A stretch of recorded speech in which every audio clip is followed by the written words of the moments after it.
am 18 months into my internship. I've got 5 months, 29 days, and a couple of hours to go till I'm done.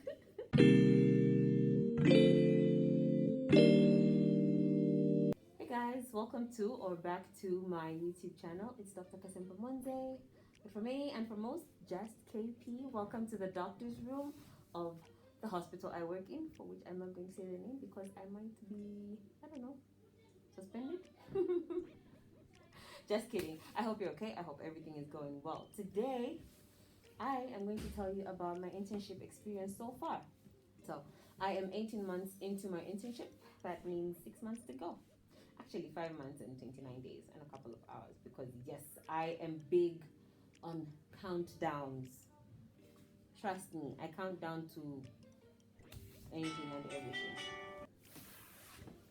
So, like I said before I was interrupted, I am 18 months into my internship. I've got 5 months, 29 days, and a couple of hours to go till I'm done.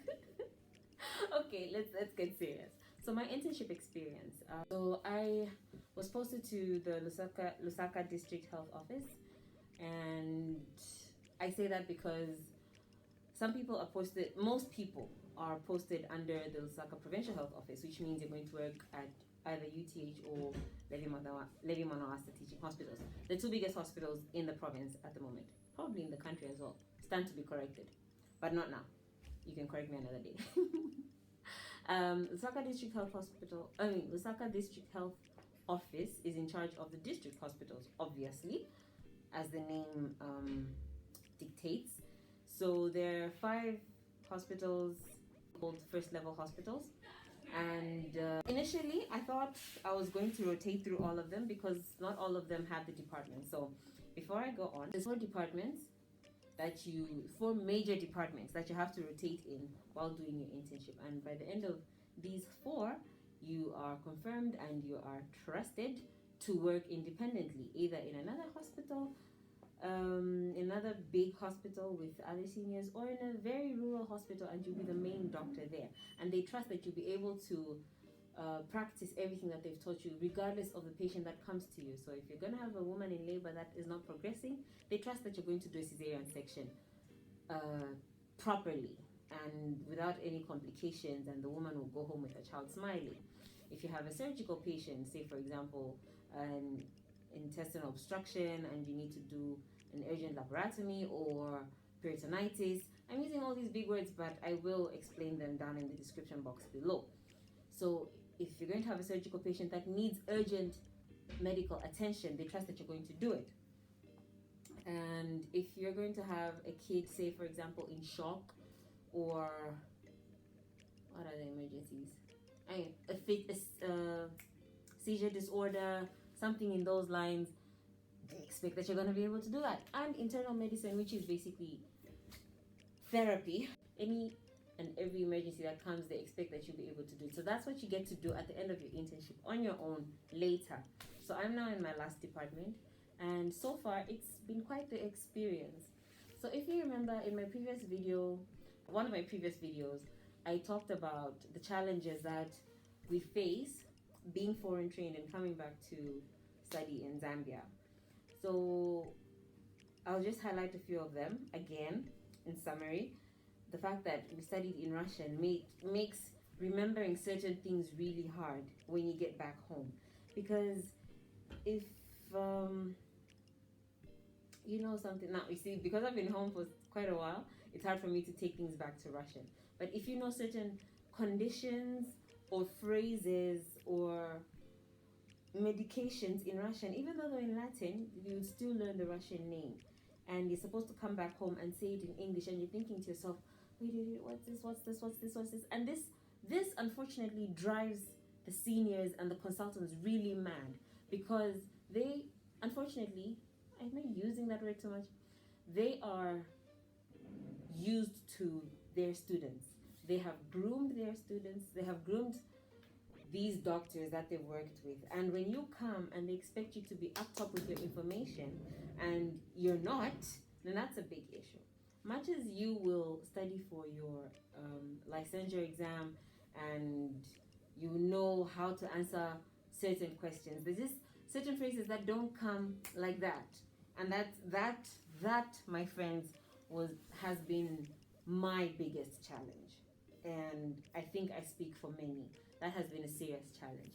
Apart from that, there's the doctor-patient relationship is somewhat different. It shouldn't be, but it is somewhat different. Because how we related that time, we were so, or maybe I should speak for myself. I was so scared to approach many patients because of the attitude they had towards us. And coming back here, that tends to translate as incompetence or inability to do something. Say the boss asks you, okay, Dr. Kasempa, examine the patient, and I'll go there because it becomes, should I say inherent? Inherent really isn't the word, but it becomes part of you to fear approaching patients because of that 7-year-long period of patients not wanting you to touch them. And you get here and the patients more or less, no, they do have a choice. I will not say they don't have a choice. They do have a choice, but it's not like that side where they'll say, no, don't touch me at all, okay?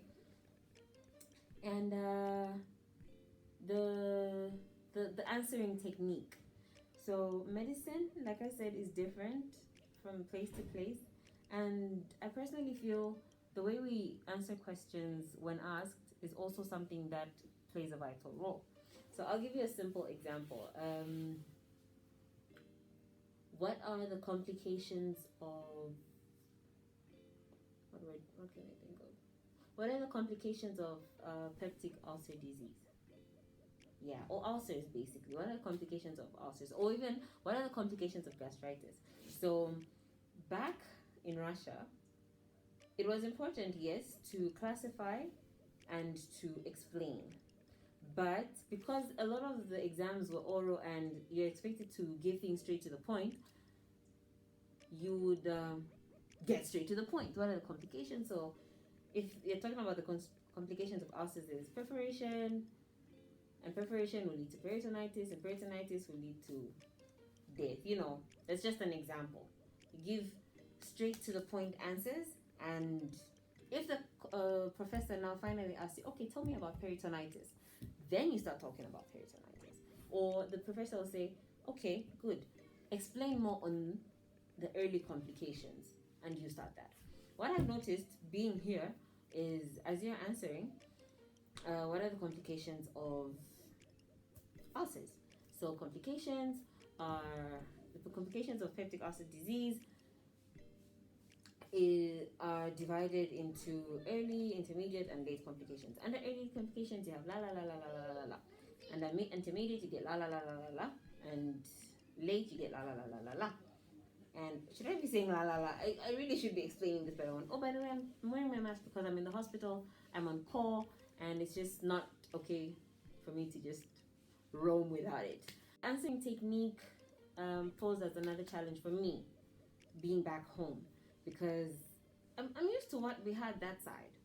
Oh, I was used to what we had that side. Now I'm getting used to what we have here. And you tend to feel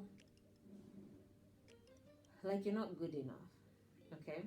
So I've talked about the challenges, but now let me just talk about what I was posted under Lusaka District Health Office, and I worked in 3 facilities so far. I did my obstetrics and gynecology at Chipata First Level Hospital. I did my surgery at Chawama First Level Hospital, and I did my pediatrics and now doing my internal medicine at Matera First Level Hospital. And yes, it's been quite a journey. I think I'm probably the only one that has moved this much because there wasn't any clear information on how things would be done when we were being posted, because we were the first interns to do internship in the district. Obstetrics and gynecology I liked very much because the consultant I worked with was very kind, friendly, and he was also very understanding of how the education I got back there was different from the education I would have gotten here. And he understood some of the challenges that I've expressed earlier and gave me time to adjust. Also, he was very protective of the fact that I was a new doctor and I needed to be protected from possible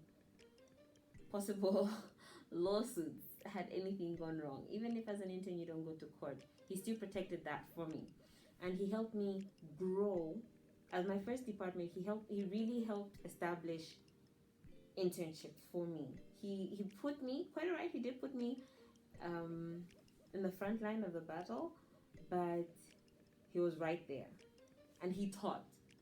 So obstetrics and gynecology went really well for me and no regrets. I however, have no plans of being an obstetrician. Don't hold that to me if I do eventually become an obstetrician. Then surgery. I did surgery at Chawama, and my boss there, who I only met I think a week into the rotation because I think he was away on leave. That's besides the point. Surgery, my love, my all, my everything. I want to be a surgeon and I'm going to be the best surgeon in the world. Not, but yes, I do want to be a surgeon. Surgery went amazing for me. Again, it was different because if you work in a facility like the university teaching hospital, you have a hierarchy, I guess. You have the consultant, you have the specialists, you have the registrars, and then the registrars in training. Oh, those are registrars. Then you have the seniors, then medical officers, then you. So all these people have a role to play on your education, which is a good thing on one hand, and a bad thing on the other hand because there's so much pressure.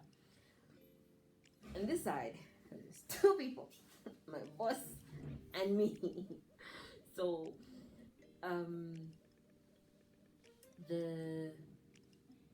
all the questions obviously came in my direction. The only time questions were going in his direction was when I couldn't understand something, I needed to consult something. But again, all the teaching and enough attention to detail, because allow me to say he did have all the time in the world. Okay, not in the world, but he did have all the time to teach me. There was no one else he needed to teach in between. It was just him and I. Allow me to go back to obstetrics and gynecology again. I had a lot of hands-on experience because being in a district hospital, again, there are very few people in between. It's a consultant and you. Though at Chipata, I did have a couple of people in between, but they were already established. They're seniors and medical officers. They already know how to do their cesarean sections. So it was me, until another intern joined me and we worked together as well, which was really cool. So back to surgery. A lot of attention to detail, a lot of time to teach, a lot of question time, and basic understanding. I had a good working environment. It was hard though to navigate when it was just me. So if on a particular day my boss was in a meeting and my seniors are somewhere else, the seniors in the other departments are working there, it meant I had to either open my books again or wait until he came back. Fortunately enough, in surgery, there aren't too many on-the-spot emergencies. Like if you have a surgical emergency, it's probably been an emergency from the get-go, from the word go, as opposed to emergencies like in gynecology where you have PPH, you have fetal distress. Obstetrics and gynecology, PPH, fetal distress, eclampsias, things like that. Yeah, so surgery was amazing. Surgery was a ball. I loved it. I did not like having to leave, but I needed to progress, so I left. Pediatrics. I think I've talked about pediatrics in one of my videos. Pediatrics was hard. Pediatrics is like the hardest thing I've ever had to go through in my medical career. And short story time. The very first patient to make a serious impact on my life was a child, and I was still a student in my 5th year. I came back for rotations, and I was rotating in a surgical unit, and this was a burns baby. So you probably ask me, surgery, and that's a baby? Yes, burns babies are handled in the surgical unit, and unfortunately, she succumbed to her burns. They got to over 30-45%. by the time she was dying. And we cared for this baby for 4 weeks. The 4 weeks that I was in surgery, this child was in our care. And she died on the day that I was leaving. And that hurt. And I thought to myself, so I was called to see a patient, and I'm really not about to take this coat off, but I'm back. So primarily because the experience I had with my pediatric professor and pediatric lectures and eventually even the pediatric exam was just bad with a capital B, because my pediatric professor unfortunately was one of the very unfriendly lecturers, impatient. She didn't like the fact that she had to slow down for foreigners to catch up. She didn't like the fact that she had to re-explain herself, even to the Russians. It's a situation where we'd ask a question, and maybe it wouldn't even be a foreigner. It could have been a local, a Russian, and they said, "Oh, do you mind repeating that?" And she's like, "Did I stammer?" And you're thinking, "Whoa, time out, mommy. We just didn't hear you." And yeah, so she wasn't the friendliest of people. Lectures were short, not very detailed, unfortunately, again. And the exam was hard. The exam was so hard. I can't remember what I was asked. Oh no. My pediatric exam was easy. I was asked about developmental milestones and what conditions will cause delay in developmental milestones. But coming back, I didn't rotate in pediatrics at any point when I came back home, so that was hard for me. Coming here, long story short, was not the easiest of things. My experience during the rotation wasn't easy either. There's just so much to read and so much to know, and I don't know, it just doesn't. But I managed. I'm done with pediatrics. I was done about a week ago, and that was good. Okay, probably 2 or 3 weeks by the time you're watching this video. Yeah. And internal medicine. So I've just started. Day 1 was amazing. The senior was kind and helped me understand the way things are done in the new department, how it's going to be different from the departments I've been in, and what's expected of me. So I will probably give an update towards the end because it's a countdown, and like I said, 5 months and 29 days. This time it's 5 months and 29 days and a couple of minutes because I was almost done. That's besides the point. Yeah, all in all, it's been a good experience. It's a good learning ground. Medicine in Zambia is amazing. You are groomed to be a very thick-skinned doctor in a literal sense. Okay, maybe not literal sense, but it's very strict, and it's holistic. I guess that's one advantage of internship and medicine generally here than it is in Russia, because when I completed my medical school, my friends, my classmates all went straight to specialize. And it's understandable. Their country needs specialists. So they went specialize, and as you speak, most of them are already specialists. While as here, and a lot of other places in the world, it's mandatory to get internship. That way you are a well-rounded doctor. You should be able to see any patient and any emergency condition, because emergencies do not need specialists. Emergencies need doctors, and regardless of where you are, what time, if it's something that you can do or something that you can alleviate in the moment, then you should do. So would I have loved to stay back in Russia? Probably not. My experience so far back home has been challenging but amazing, and I'm growing, and I'm really starting to feel my career. I'm starting to feel the title, the burden of the title, because you're not just a doctor. Like you're a doctor. You're a lifesaver, and it comes with a whole lot more than just the fancy phrase, the stethoscope, the lab coat. It comes with a moral promise to do your best to not harm the patient. Let me know what you think. Let me know what questions that you may have. If you're a medical student that's studying outside and you have a few more questions, comment right there. Let me know, and I will tackle these questions. Thank you so much for coming back. Don't forget to like, share, and subscribe, and I'll see you in the next video. Peace.